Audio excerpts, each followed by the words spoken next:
शहरातील अनेक भागात अजूनही पिण्याच्या पाण्याची पाईपलाईन पोहोचली नसून काही परिसरात आजही टँकरद्वारे पाणी पुरवठा सुरू आहे.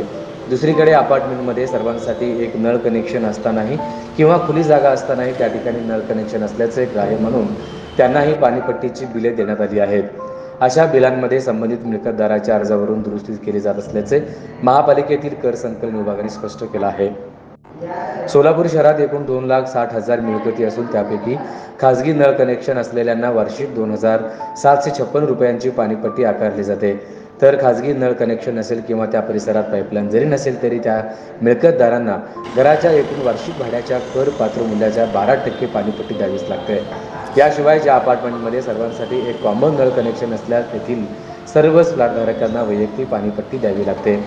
दरम्यान वर्षातून एकदा महापालिकेकडून सर्व मिळकतदारांना बिलांचे वाटप होते. बिल मिळाल्यापासून 15 दिवसात संबंधित मिळकतदाराने रोखीने बिल थकबाकी दर भरल्यास त्याचा 5% दर, ऑनलाईन कर भरणाऱ्यांच्या 6% सवलत दिली जाते. सध्या थकबाकीदार मिळकतदारांची यादी तयार करण्यात आली असून वेळेत टॅक्स न भरणाऱ्यांवरती आता कारवाई करण्याची तयारी महापालिकेकडून सुरू असल्याचे सूत्रांनी सांगितलं आहे.